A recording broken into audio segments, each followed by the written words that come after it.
जय श्री कृष्णा। राधे राधे। सभी भक्त जनों को मेरा नमस्कार है। आज मैं सुनाने जा रही हूँ कार्तिक शुक्ल पक्ष की देवोत्थानी एकादशी व्रत कथा और तुलसी विवाह कथा।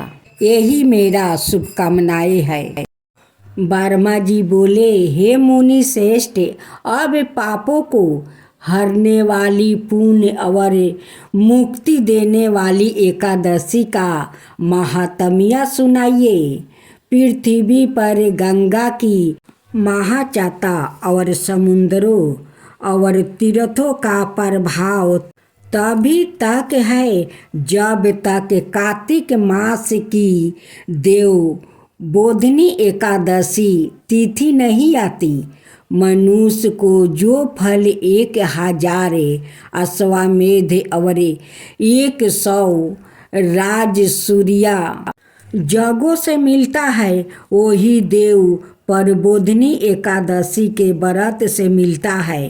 तब नारद जी ने पूछा कि हे पिता, एक समय भोजन करने, रात्रि को भोजन करने और सारे दिन उपवास करने से क्या फल मिलता है, सो आप विस्तार पूर्वक से मुझको समझाइए।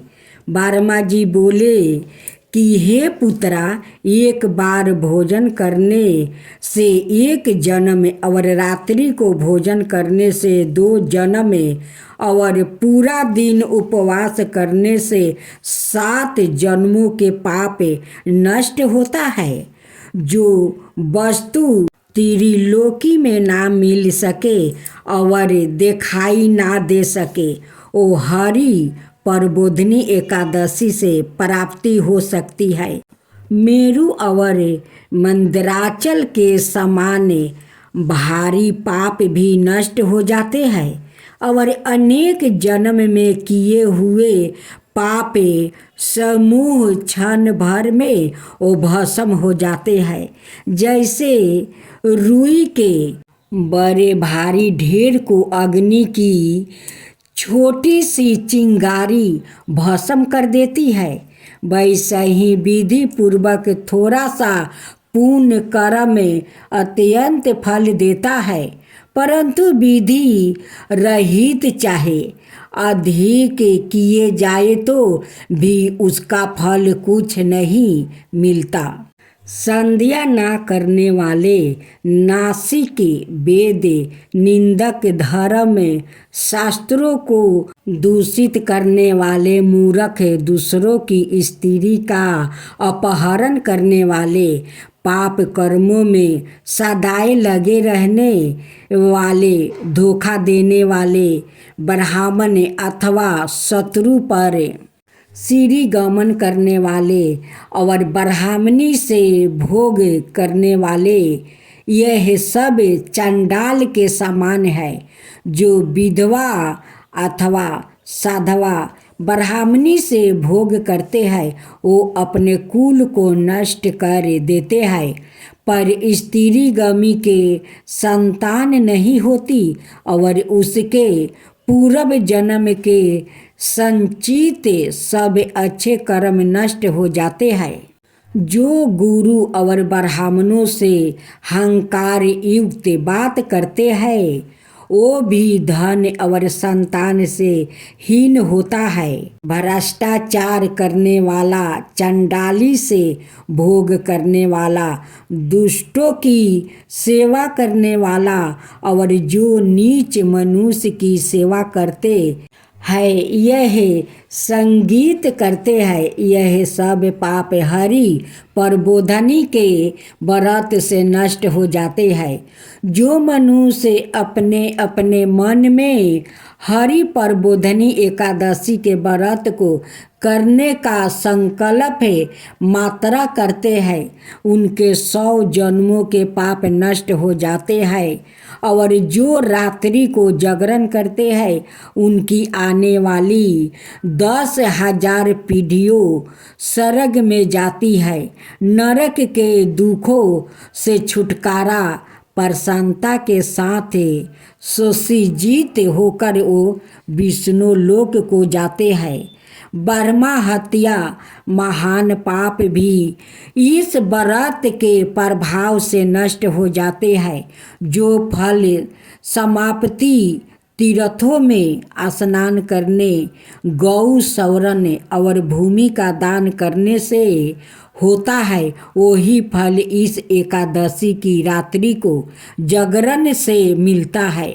हे मुनि साधुल, इस संसार में उसी मनुष्य का जीवन सफल है जिसने हरि प्रबोधनी एकादशी का व्रत किया है। इस संसार में जितने भी तीर्थ हैं उन सबके स्नान दानादि का फल इस व्रत से मिलता है। और सब कर्मों को त्याग कर भगवान के परस्तार्थ कार्तिक शुक्ला हरि प्रबोधनी का व्रत करना चाहिए। यही ज्ञानी तपस्वी और जितेंद्रिया है और उसी को भोग और मोक्ष प्राप्ति होता है जिसने हरि प्रबोधनी एकादशी का व्रत किया है। यह विष्णु का अत्यंत प्रिय मोक्ष के द्वारा को बताने वाली और उसके तत्व का ज्ञान देने वाली है। जिसने एक बार भी इसका व्रत किया वो मोक्ष का अधिकारी हो जाता है। मन कर्म वचन तीनों प्रकार के पाप इस रात्रि को केवल जागरण करने से नष्ट हो जाते हैं।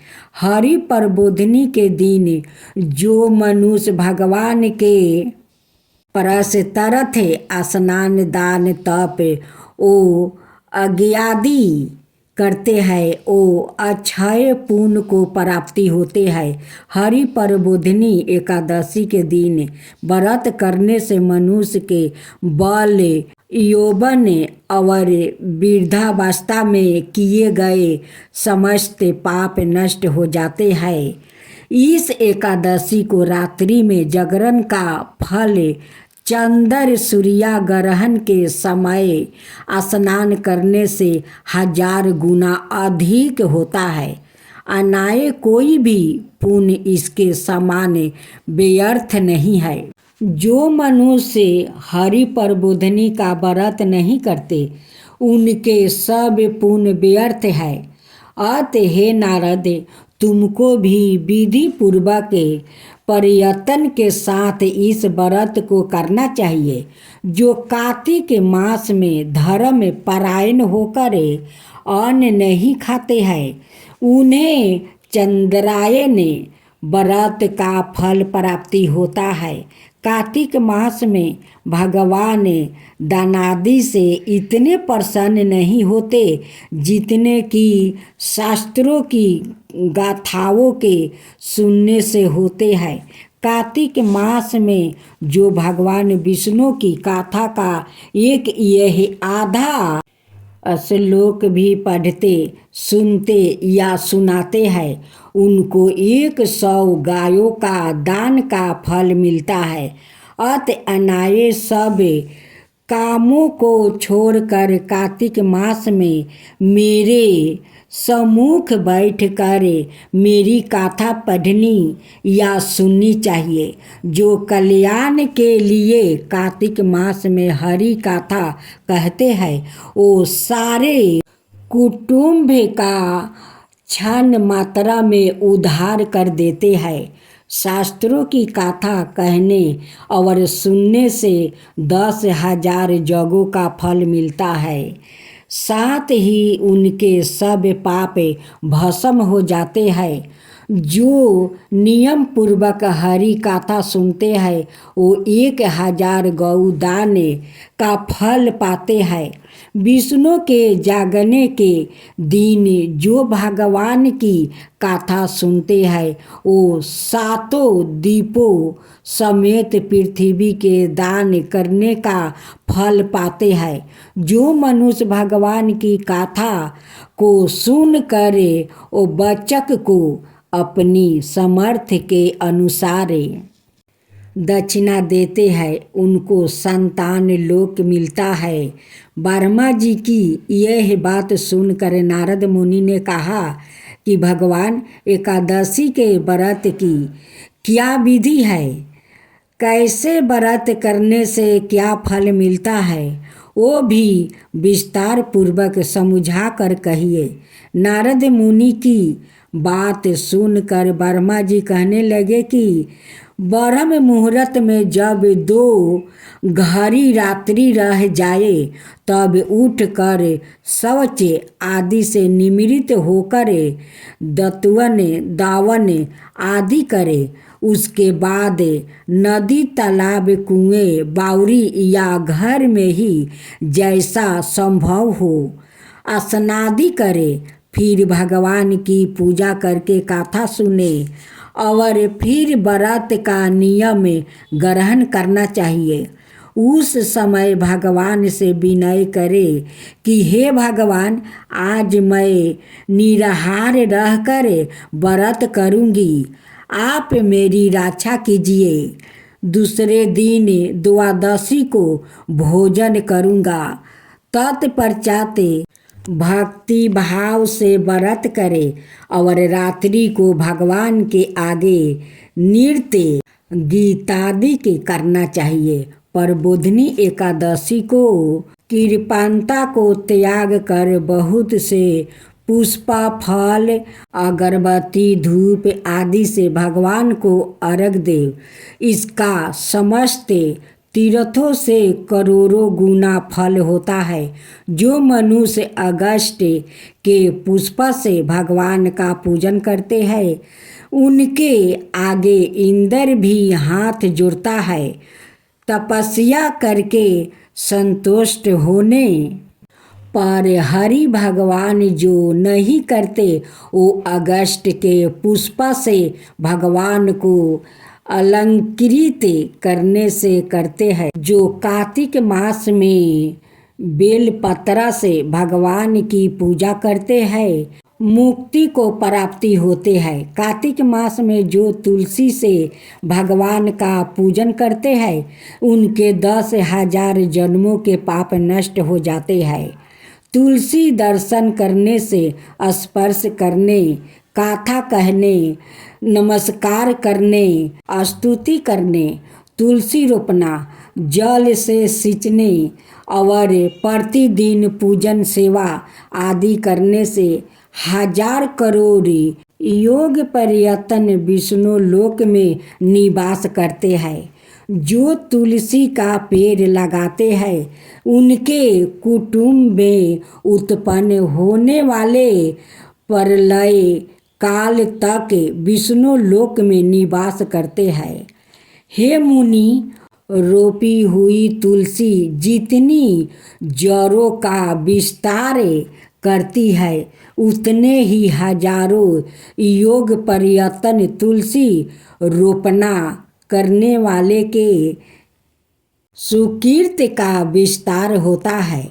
जिस मनुष्य की रोपण किए हुए है, जिनकी शाखा पर शाखा बीज और फल पृथ्वी में बढ़ते हैं, उसके उतना ही कुल जो बीत गए हैं और योगो 2000 कल्प तक विष्णु लोक में निवास करते हैं। जो कदम के पुष्प से हरि का पूजन करते हैं वो भी कभी यमराज को नहीं देखते। जो गुलाब के पुष्प से भगवान का पूजन करते हैं उन्हें मुक्ति मिलती है। जो बकुल और शोक के फूलों से भगवान का पूजन करते हैं वो सूर्य चंद्रमा के रहने तक किसी प्रकार का शोक नहीं पाते।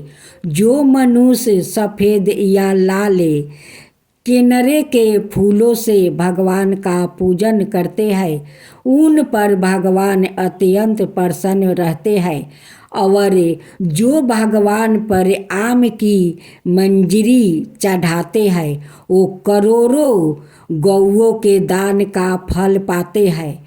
जो दूब के अंगूरे से भगवान की पूजा करते हैं वो 100 गुना पूजा का फल पाते हैं। जो सामी के पत्रा से भगवान की पूजा करते हैं उनको महाघोर यमराज के मार्ग का भय नहीं रहता। जो भगवान का संचाप के फूलों से पूजन करते हैं वो मनुष्य फिर से संसार में नहीं आते। जो मनुष्य केतकी का पुष्पा भगवान पर चढ़ाते हैं उनके करोड़ों जन्म का पाप नष्ट हो जाते हैं। जो पीले रक्त वर्ण के कमल के पुष्पा से भगवान का पूजन करते हैं उनके सेवत द्वीप में स्थान मिलता है। इस प्रकार रात्रि को भगवान का पूजन करे, प्रातः काल होने पर उठकर नदी पर जाइए और वहाँ स्नान जप और प्रातः काल के कर्म करके घर पर आकर विधि पूर्वक भगवान केशव का पूजन करे। व्रत की समाप्ति पर वृद्धन ब्राह्मणों को भोजन करवाए और दक्षिणा देकर क्षमा याचना करे। इसके पश्चात भोजन गौ और दक्षिणा देकर गुरु का पूजन करे। ब्राह्मणों को दक्षिणा देवे और जो चीज व्रत के आरंभ में छोड़ देने का निश्चय किया था वो ब्राह्मणों को दे दे। हे राजन, रात्रि में भोजन करने वाला मनुष्य ब्राह्मणों को भोजन करवावे और सवर्ण सहित बैल का दान करे। जो मनुष्य मांसाहारी नहीं है वो गौ का दान करे। आंवले से स्नान करने वाले मनुष्य को दही और शहद का दान करना चाहिए। जो मनुष्य फलों को त्यागे वो फल दान करे। तेल छोड़ने पर घृत और घृत छोड़ने पर दूध, अन्न छोड़ने पर चावल का दान दिया जाता है। जो भूमि शयन का व्रत लेते हैं उनको संयम दान और तुलसी सब सामग्री सहित देनी चाहिए। पत्ते पर भोजन कराने वाले को सवरन का पाता घृत सहित देना चाहिए। मौन व्रत धारण करने वाले को ब्राह्मण और ब्राह्मणी को घृत और मिठाई का भोजन कराना चाहिए। बाल रखने वाले को दर्पण, जूता छोड़ने वाले दान करनी चाहिए। मंदिर में दीपक जलाने वाले को और नियम लेने वाले को व्रत की समाप्ति पर तामा अथवा स्वर्ण के पात्रा पर घृत और पति राख कर विष्णु भक्त ब्राह्मण को दान देना चाहिए। एकांत व्रत में 8 कलश वस्तु और स्वर्ण से अवला कृत करके दान करना चाहिए। यदि यह भी ना हो सके तो इनके अभाव में ब्राह्मणों का सत्कार सब व्रतों की सिद्धि देने वाला कहा गया है। इस प्रकार ब्राह्मण को प्रणाम करके विदा करे। इसके पश्चात सवाए भी भोजन करे। जिन वस्तुओं का चतुर्मास में छोड़ा हो उन वस्तुओं की समाप्ति करे अथवा ग्रहण करने लग जाए। हे राजन, जो बुद्धिमान इस प्रकार चतुर्मास व्रत नियम निर्धन समाप्त करते हैं वो कीर्तय हो जाते हैं और फिर उनका जन्म नहीं होता। यदि व्रत भ्रष्ट हो जाए तो व्रत करने वाला अंधा या कोढ़ी हो जाता है। भगवान कृष्णा कहते हैं कि राजन, जो तुमने पूछा था वो सब मैंने बतलाया है।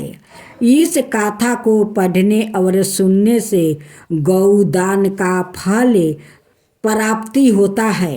अब तुलसी विवाह व्रत कथा। देवठानी एकादशी के पावन दिन भगवान शालिग्राम और माता तुलसी का विवाह किया जाता है। हिंदू धर्म में इस दिन का बहुत अधिक महत्व होता है। धार्मिक मान्यताओं के अनुसार भगवान शालिग्राम और माता तुलसी का विवाह करने से वैवाहिक जीवन सुखमय हो जाता है। इस पावन दिन विधि विधान से पूजा अर्चना करे व्रत कथा पढ़नी चाहिए। जलंधर नाम का एक पराक्रमी असुर था जिसका विवाह बिंदा नाम की कन्या से हुआ। बिंदा भगवान विष्णु की परम भक्त थी और पतिव्रता भी थी।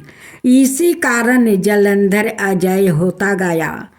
अपने अजय होने पर जलंधर को अभिमान हो गया और वो स्वर्ग की कन्याओं को परेशान करने लगा। दुखी होकर सभी देवता भगवान विष्णु की शरण में गए और जलंधर के आतंक को समाप्त करने की प्रार्थना करने लगे। भगवान विष्णु ने अपनी माया से जलंधर का रूप धारण कर लिया और छल से बिंदा के पतिव्रता धर्म को नष्ट कर दिया। इससे जलंधर की शक्ति छीन हो गई और वो युद्ध में मारा गया। जब बिंदा को भगवान विष्णु के छल का पता चला तो उन्होंने भगवान विष्णु को पत्थर का बन जाने का श्राप दे दिया। देवताओं की प्रार्थना पर बिंदा ने अपना श्राप वापस ले लिया, लेकिन भगवान विष्णु बिंदा के साथ हुए छल के कारण लज्जित थे। अत बिंदा के श्राप को जीवित रखने के लिए उन्होंने अपना एक रूप पत्थर रूप में प्रकट किया जो शालिग्राम कहलाया।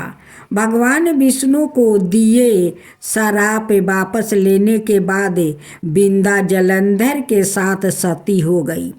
बिंदा के राख से तुलसी का पौधा निकला। बिंदा की मर्यादा और पवित्रता को बनाए रखने के लिए देवताओं ने भगवान विष्णु के शालिग्राम रूप का विवाह तुलसी से करवाया। इस घटना को याद करने के लिए प्रति वर्ष कार्तिक शुक्ला एकादशी यानी देव प्रबोधिनी एकादशी के दिन तुलसी का विवाह शालिग्राम के साथ करवाया जाता है। शालिग्राम पत्थर गंडकी नदी से प्राप्ति होता है। भगवान विष्णु ने बिंदा से कहा कि तुम अगले जन्म में पंप तुलसी के रूप में प्रकट होगी और लक्ष्मी से भी अधिक मेरी प्रिया रहोगी। तुम्हारा स्थान मेरे शीश पर होगा। मैं तुम्हारे बिना भोजन ग्रहण नहीं करूँगा। यही कारण है कि भगवान विष्णु के प्रसाद में तुलसी अवश्य रखा जाता है। बिना तुलसी के अर्पित किए गए प्रसाद भगवान विष्णु स्वीकार नहीं करते हैं। अब सुने एकादशी की आरती। ओम जय एकादशी माता मैया, जय एकादशी माता। विष्णु पूजा व्रत को धारण कर सकती मुक्ति पाता। तेरे नाम गिनाऊं देवी, भक्ति प्रदान करनी। ओम जय एकादशी माता। पुण्य गौरव की देवी, माता शास्त्रों में बनी, मार्ग शिष्य के कृष्ण पक्ष में उत्पन्ना होती, शुक्ला पक्ष में मोक्षदायिनी पापों को धरती, पूर्णिमासी के कृष्ण पक्ष की सफला नाम कहे, सफला नाम कहे, शुक्ला पक्ष में होए पुत्र राधा, आनंद से अधिक रहे, शुक्ला पक्ष में होए पुत्र राधा, आनंद से अधिक रहे, नाम सटितीला मधुमास में कृष्ण पक्ष आवे, शुक्ला पक्ष में जाया कहावे, विजया सादा पावे, विजया फागुनी कृष्ण पक्ष में, शुक्ला अमलखी पाप मोचिनी कृष्ण पक्ष में, चैत्र मासे बलि की, चैत्र शुक्ला पक्ष में, नामी कदमा धन देने वाली, जय एकादशी माता, जय एकादशी माता, नामे बरतूनी कृष्ण पक्ष में, बैसाख महाउली,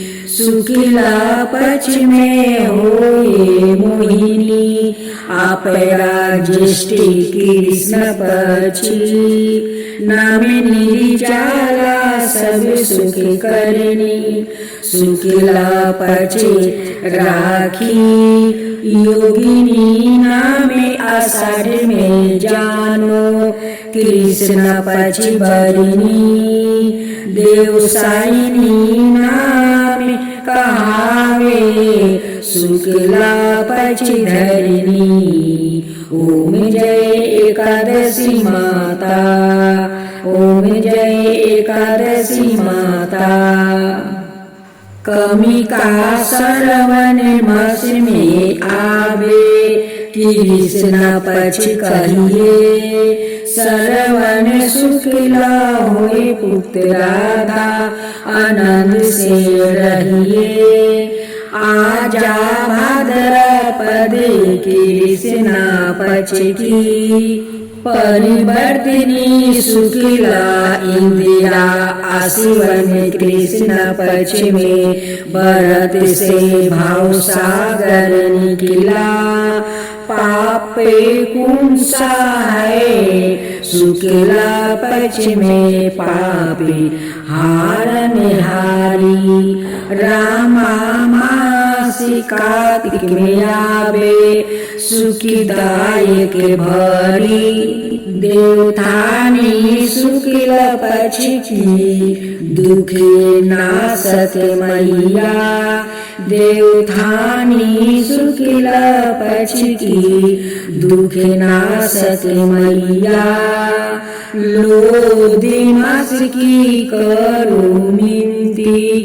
पार करो नैया, लोधी मास की करो मिनती, पार करो नैया, शुक्ला लोध में हुए परिमिनी, दुखी दलिदरता हरनी, परमा कृष्ण पक्ष में होती, जन्म मंडल करनी, जो कोई आरती एकादशी की भक्ति सहित गावे, जो कोई आरती एकादशी की भक्ति सहित गावे, जन रघुनाथ सर्ग का वासन जय को पावे, जन रघुनाथ सरगिका बासन चय ओ पावे।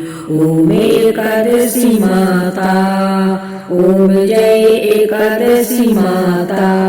आप श्रवण करें श्री जगदीश जी की आरती। ओम जय जगदीश हरे स्वामी, जय जगदीश हरे। भक्तों जन के संकटे क्षण में दूर करे। जो धावे फल पावे, दुखी विनाशी मन का। सुखी संपत्ति घर आवे, कष्ट मिटे तन का। माता पिता तुम मेरे, शरण कहूँ किसी की। तुम बिना और न दूजा, आस करूं जिसकी। तुम पुराण परमात्मा, तुम्हें अंतर्यामी।